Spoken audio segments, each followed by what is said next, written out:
Have you ever wondered what Hygge is all about? Don't worry if you don't know, because today I'm reacting to a video that explores the reality behind Denmark's cozy culture, Hygge. Let's check it out, guys. This video is sponsored by Skillshare. Hey y'all, welcome back to Robe Trotting. Today we are talking about a topic that we get asked about a lot, especially when we go back to the US or when we're traveling abroad and we tell people that we live in Denmark. And that is, what is Hygge, and is it real or is it just kind of hype? Yeah, and before we get into it, we should introduce ourselves for the newcomers to the channel. I'm Mike, and for me, the perfect Hygge night is going to involve a whole bunch of board games, particularly if I win. And my name is Derek, and my favorite thing to drink when I'm being Hygge is a nice cold beer. Yeah.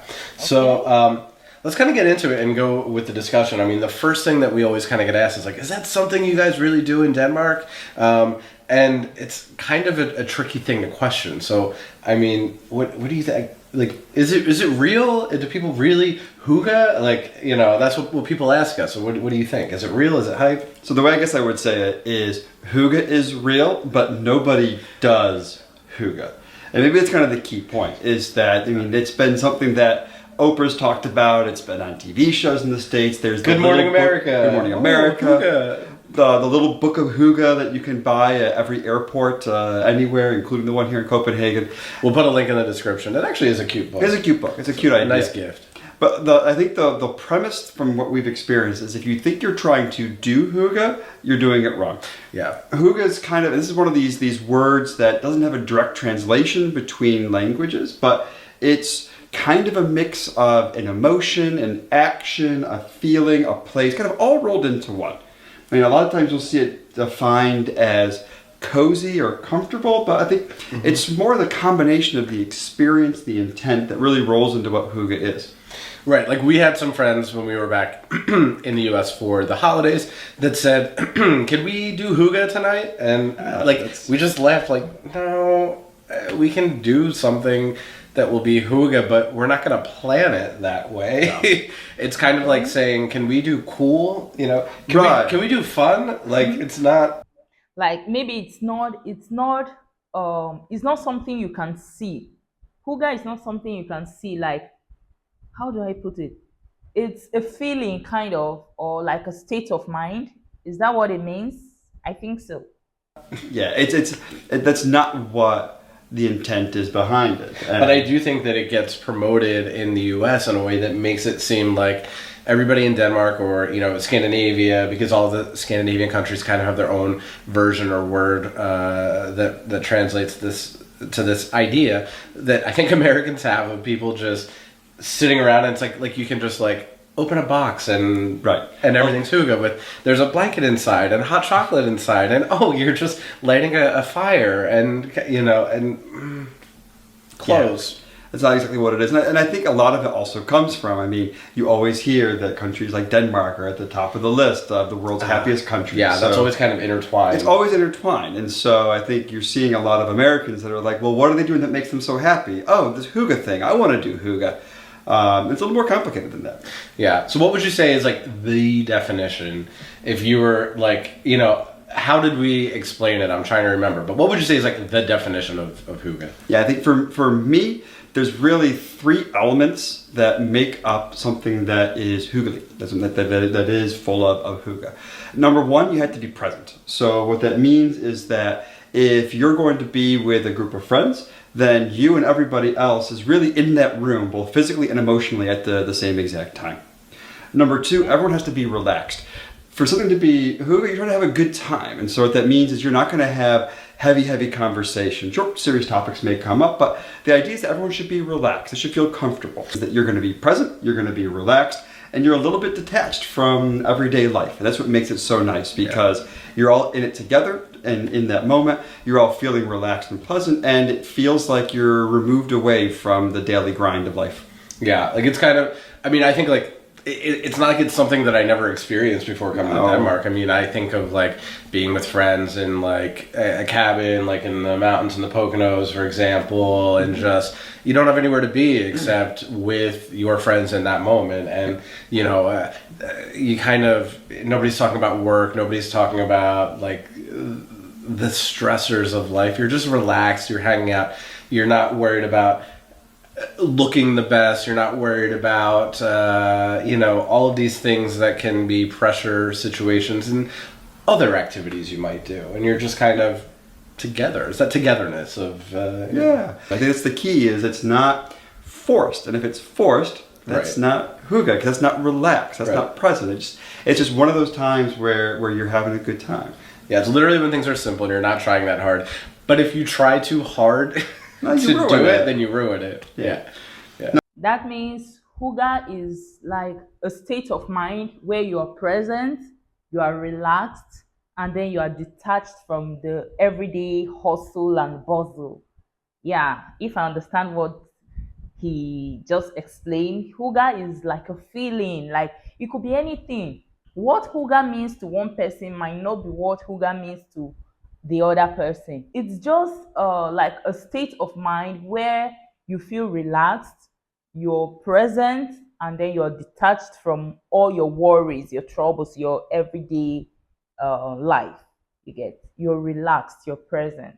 Yeah. So what hygge mean to me might not be what hygge mean to you. So yeah, I get it. Like one of the best compliments that you can have on an evening here in Denmark is for someone to, as they're leaving, say "Tak for hyggelig aften" or "Det var hyggelig." Det var hyggelig. Yeah. So thanks for a hyggelig evening. Right. That was hygge. Yeah. I mean, I think that's what you're looking for when you have friends over, is you just want to be there together. Yeah. So like you said, like it's not like we never did it before we came to Denmark, but how can like non-Danes can experience hygge? Like I don't think that's something that's unique to here, and I think it's different everywhere. Would you agree? Like absolutely. Yeah. I think like the cliche of a hygge night is you're in a cabin in the snowy woods with friends, and there's a fire, and everyone has fuzzy socks and cozy clothes on everything else. Like okay, that is by default going to be hygge.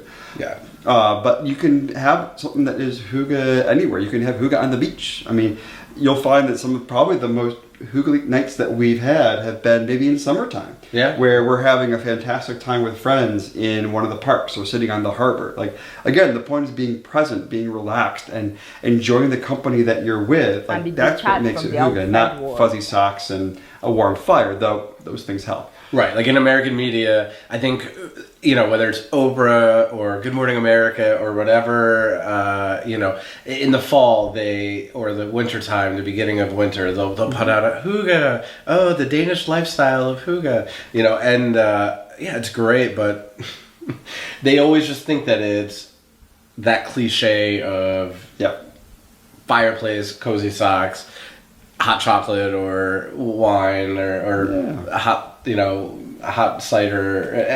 I will say, like, all these things help make for a hygge night. I mean, think about it, like, you know, the atmosphere you want to set to be relaxed. It's why you have candles, because you want it to feel relaxed and pleasant. Like, sure, you put comfy clothes on because you want to be relaxed. Sure, you have beer or wine or spirits because it's going to help you be relaxed. It's a social lubricant. But that's also like things that are cozy in Denmark.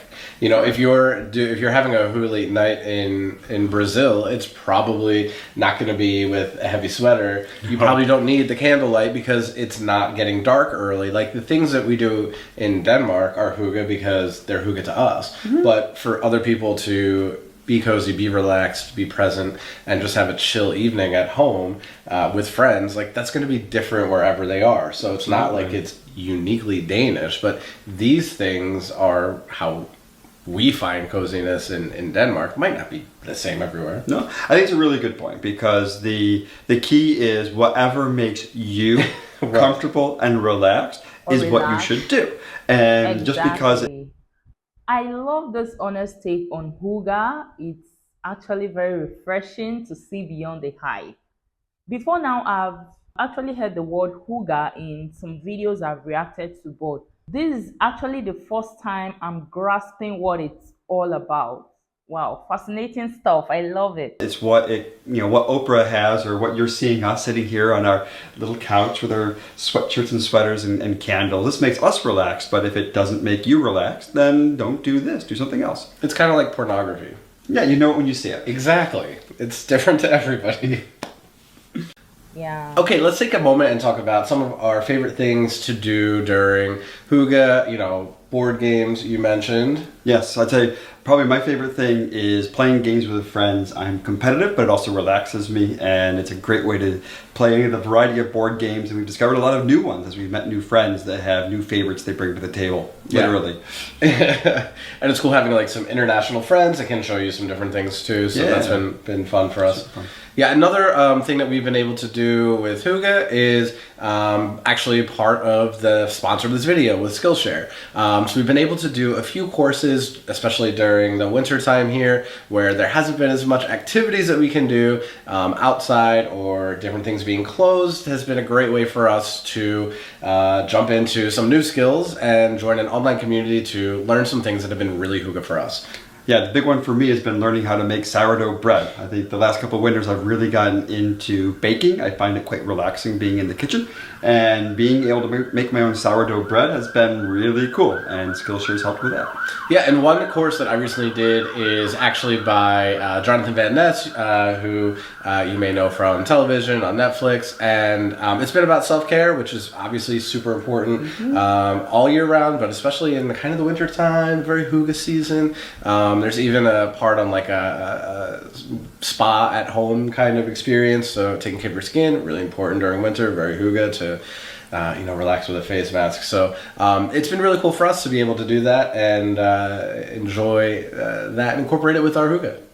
Want to check out Skillshare yourself? The first 1,000 people to click on the link in the description of this video will get to try Skillshare free of charge for 30 days. Join their online community of curious learners, including the two of us. So I guess in conclusion, when it comes to Hygge, it's a little bit of hype and it's a little bit real. And the key is just do what makes you feel comfortable, be present, be relaxed, be detached from everyday life, and that's how you can get to experience Hygge just like the Danes. Yep, and wherever you live, it may be a little bit different for you. So find what matters to you and do it. Absolutely. So maybe something relaxing for you is watching YouTube videos. And if that's the case, make sure you give this one a like. And don't forget to subscribe to our channel if you haven't done that already. And hit the bell for notifications so that you can watch all of our videos as soon as they drop. And thank you guys so much for watching with us today. We hope you enjoyed it and learned a little bit more about Hygge. Make sure to click the link in the description so that you can sign up for Skillshare. They've given the link for us to be able to give all of you 1 free month of Skillshare, so you can check it out, find something that inspires you, and incorporate that into whatever it is that's Hygge for you this winter. Thanks a lot, guys. Hi. Wow, I really love the honest take on the concept of Hygge and what it means. From what I understand from the video, Hygge is subjective. What Hygge means to one person might not be what it means to the other person. All what it means is just find whatever makes you feel comfortable, feel relaxed, and makes you feel present and detached from the hustle and bustle of life. That way you're creating your own concept of Hygge. So yeah, I enjoyed this video. Before now, I didn't really understand what Hygge was all about, even though I've heard it in so many videos I've reacted to, but I never really understood what the concept was all about.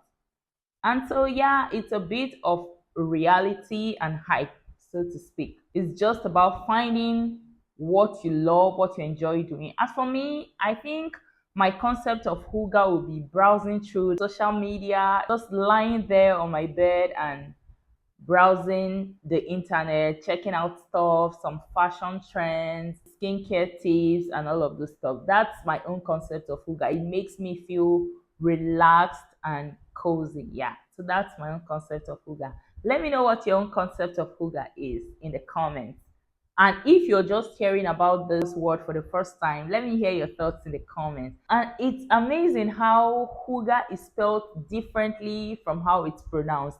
If I had not heard it, If I had not heard the pronunciation in videos I've reacted to, I would have pronounced it as Hygge or Hygge. You get? But to my surprise, it's spelled that way and then it's pronounced Hygge when there's no letter O in the word. Do you get? It's really amazing. Thank you guys for watching. I'll see you in my next video. Bye guys.